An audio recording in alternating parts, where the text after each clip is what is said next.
Please introduce yourself, state your name and DOC number for the record. You're on mute. You're on mute. I can't hear you on mute.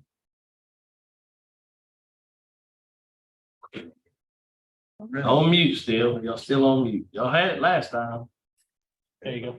Okay. Hey, we got it. All right. Go ahead. Please introduce yourself, state your name and DOC number for the record. Mark Kratzer, 713-534. Okay, Mark, my name is Brennan Kelsey, along with me is Mr. Freeman. Mr. Roche will be your panel. We're here for parole hearing. Ask some questions. You can respond at the end. You can make a statement. We'll take a vote. You understand the process? Yes, sir. All right, Mark Kratzer, DOC number 713-534. You are a second class offender. Parole eligibility date 11/25/2023. Good time 6/14/2024. Full term 1/16/2035. Yes, sir. 15-year sentence. Driving while intoxicated, fourth offense. You were revoked in 4/30/2021. Does that sound correct? Yes, sir. Yeah, I believe so. All right, Mark, how old are you? I'm good. How old are you? Oh, I'm sorry. I'm 44. How many years have you been incarcerated? A little over 3.5 now. Is this the longest time you spent down? Yes, sir. It's the first time that I've ever been incarcerated. So it's the longest. Yes. Well, yeah, you lucky you hadn't been before then. I mean, you're a fourth offender. Usually by the time you get caught 4 times, you've done about 20 times. I am. Yes, sir. Yeah. Well, tell me what's going on? Why you got an alcohol problem? Obviously, do you have a drug problem? Sure. Both more alcohol. This time I've taken really to dig deep and understand that. And I wanted to know that since day one, because it's plagued me the majority of my life. And so I've really dug deep and spent a lot of time focused on that. And, what I really came up with, because I wanted to find the root cause, is that, from an early age, I was in high school, middle school, I was bullied, and it led me to really self-hatred and a longing to be accepted. And, I remember later on in high school becoming part of some groups of friends. And I remember that first time I was invited to a party and everybody was drinking. I just felt so almost euphoric being there and being accepted. And they were drinking and using alcohol. And that's when it began. But not only was the acceptance something that just made me feel good, but it was filling the huge void in my heart with drugs and alcohol, and it numbed me to that, and I didn't feel that pain anymore. And that was it. I was hooked on it, it just led to low periods, and then would do all right, but I never dealt with it. I never started to try to make the changes to try to love myself again and to do what it takes to get there and understand where all this hatred toward myself came from, and understand how the drugs and alcohol numbed me to that. And so I started focusing on that when I got in and did some real serious self-assessments. And not only that, is I looked at the qualities that I do have, my core values, a person of integrity and goodness and love and joy and peace, and started to really see that. And this environment, this has been a huge opportunity for me, because without this, I don't think I would have had the time or the environment to make these changes. And being around this environment has really opened my eyes to the person that I am and my core values. And it slowly has started to, it was a long process to get back to a place where I love myself and I see myself for who I am, and the things that I contribute to people and the love that I give people. And I've started to love myself again. And it's just been such a shift in the way that my life has been for so long. And it's what I needed.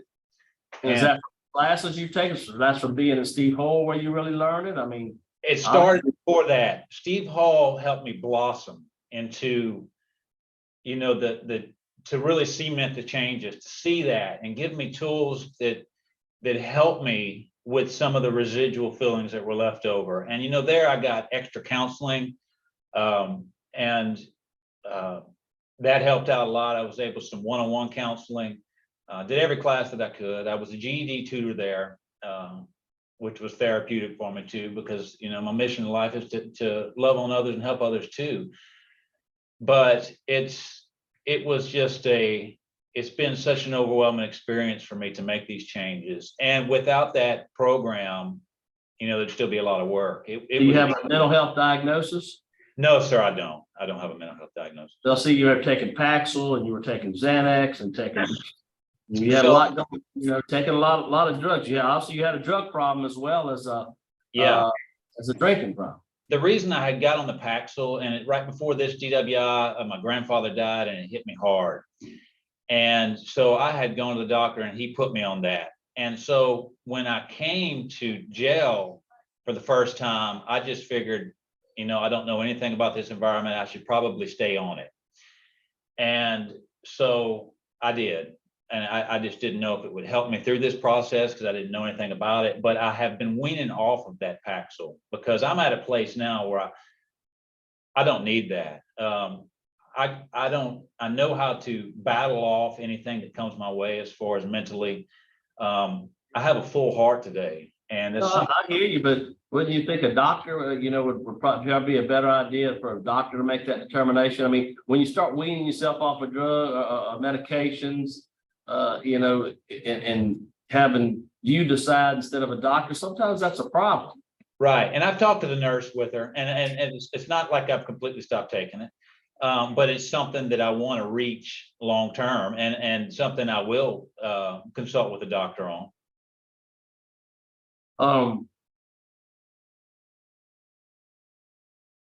So what's your plans if you were to be released? Where are you going to go? What you going to do?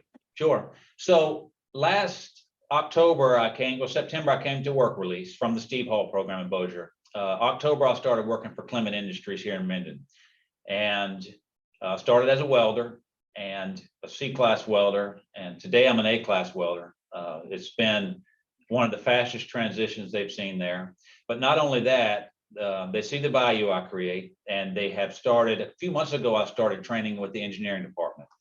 I started training on the SolidWorks design program we use to design the trailers. And I'm at a point now where I design parts for the trailers. And last week I sat down with the vice president, and they want to keep me, and they wanted a commitment from me, and as well as I wanted a commitment from them. And so upon my release, they're going to make me the manufacturing engineer for the site. And they're working on a salary and benefits package now that's going to benefit us both. So what's your degree? You have a college degree? I have an industrial engineering degree, and I have worked towards my bachelor's engineering just at different periods when I have the finances. The last time was in McNeese in 2017. I did another semester, but for them, they see things that I've been able to help implement out there, and they're just confident in my skills to do that. So you're going to try to stay there. You're not going back home where you had all these issues? No, sir. I'm going to stay here. They've been there 75 years, so it's security for me. I enjoy what I do. Staying out of that environment down there is a positive thing for me too. And so that's my plan. It's a good opportunity for me. It's a new start. Enjoying something that I'm doing something I enjoy for work. And I just think it's going to be a good thing. Right. No, I understand. Sounds like you're doing well. But it is concerning. I have kids and grandkids, and you're fortunate you hadn't killed somebody by now. I am, absolutely. Yes, sir. And that haunts me. It disgusts me. And that's why I focused so hard on trying to make the changes and getting to the root cause of this. So are you an alcoholic? Yes. Mm-hmm. So what about NAAA, those types of self-help?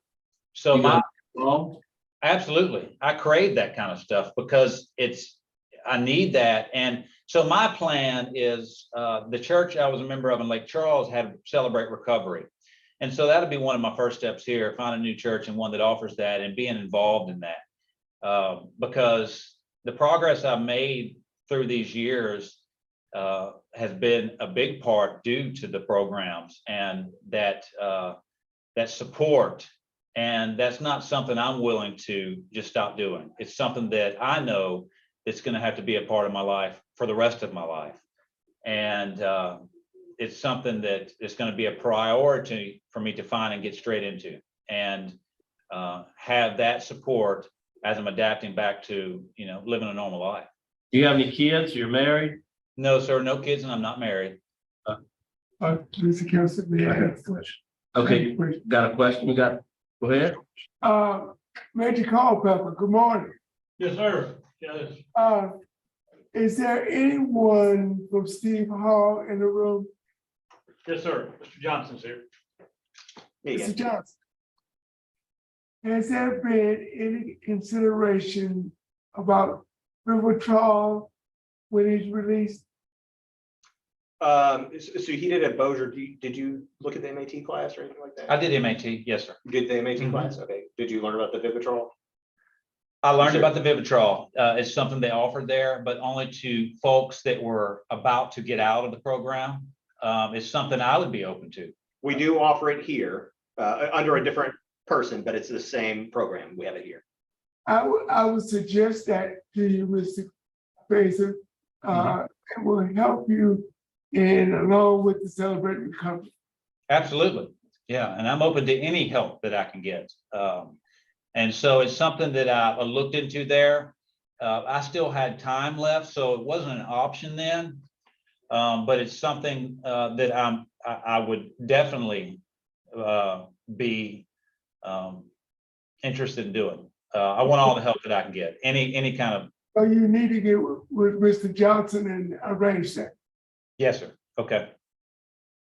Mr. Freeman? Okay, I'll tell you what concerns me so much is that, you've had 10 DWI arrests Yes. and you went to drug court in 2018 and you relapsed. I did. Mhm. So tell me what's gonna be the difference this time?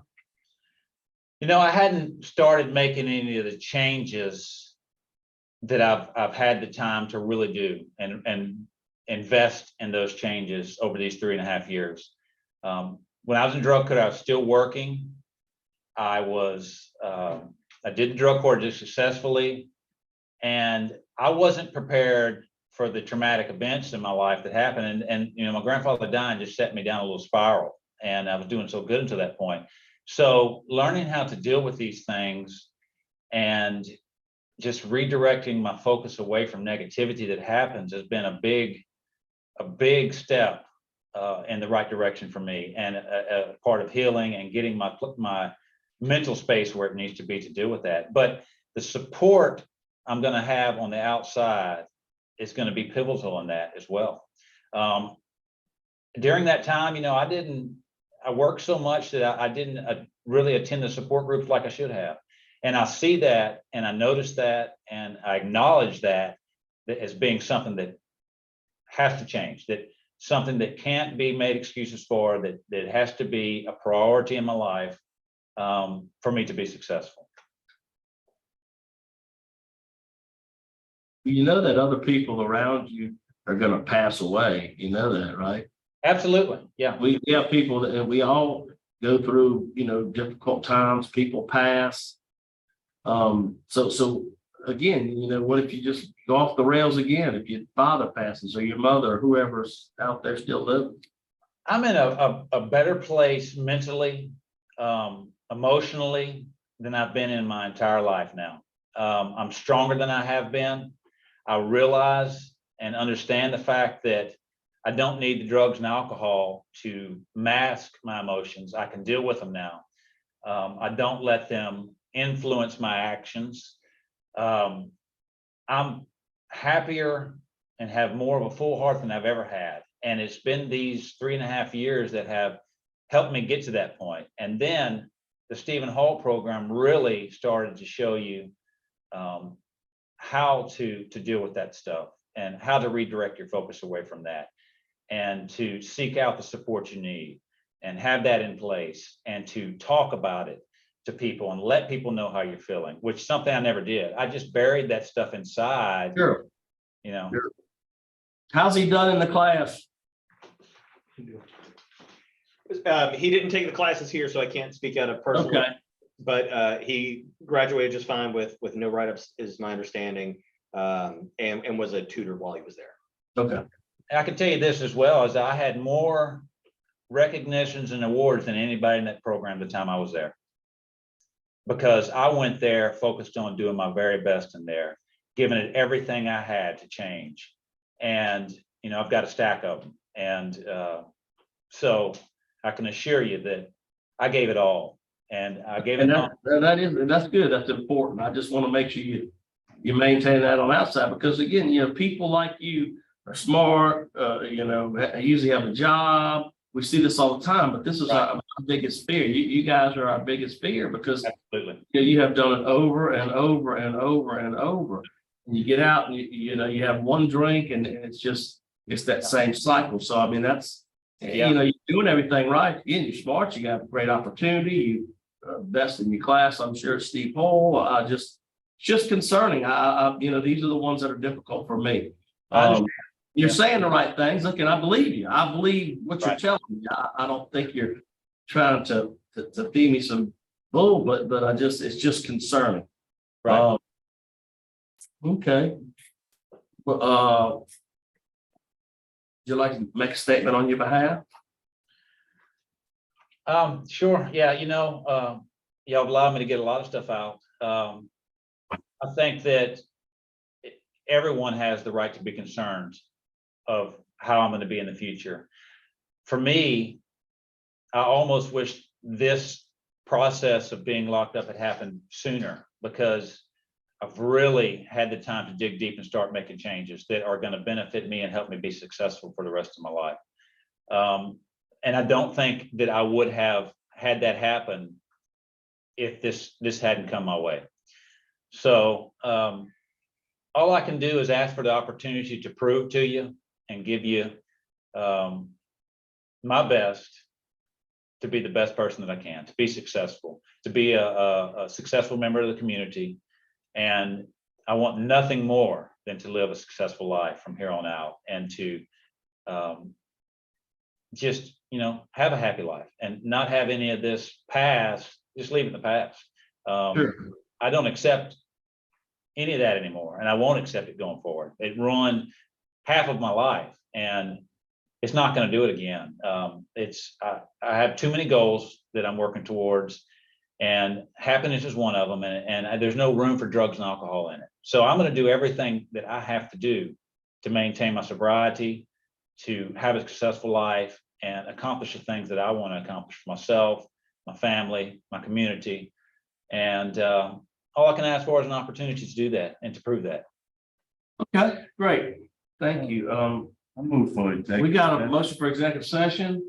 Second, roll call, please. Brendan Kelsey. Yes, Steve Freeman. Yes. Alvin Rusher. Yes. we'll be back shortly, okay? Okay.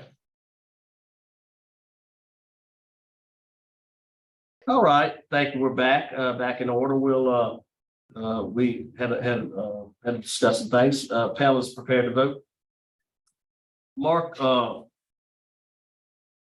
look, man, you are a smart guy.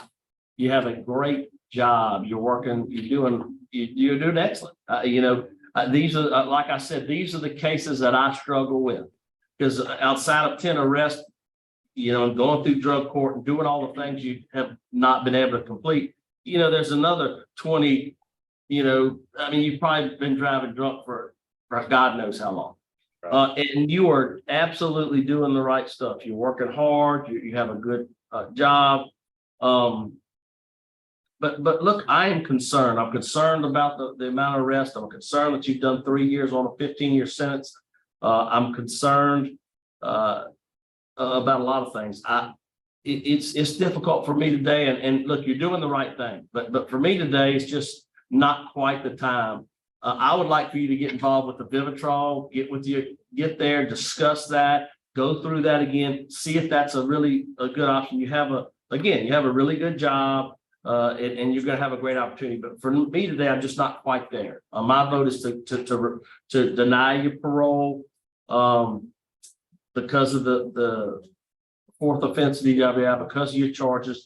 I think you still need to continue to work.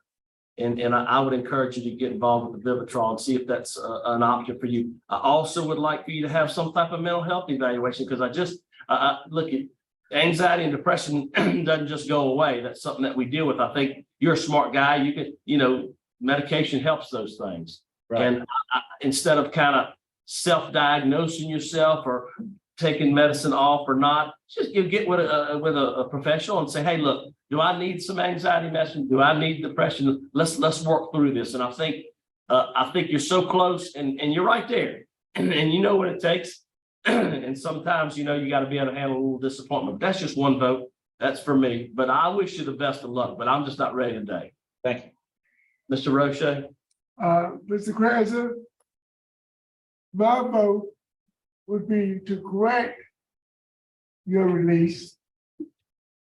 Upon release, you'll have curfew from 9 p.m. to 6 a.m. You must follow all the recommendations of the City Hall program. You must attend at least 3 NA or Celebrate Recovery meetings a week. You must do 4 hours of community service, get with your parole officer, and find an avenue where you can give back to your community. Absolutely. And then lastly, you are required to wear a scram bracelet, as an alcohol bracelet, 24 months after your release at your expense. Okay. All right. Mr. Freeman? Mr. Kratzer, this is it's just like Mr. Kelsey said, and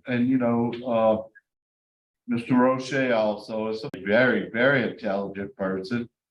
You have a great work history now. You have a good job. I hope you stay up there. I think that'll help you.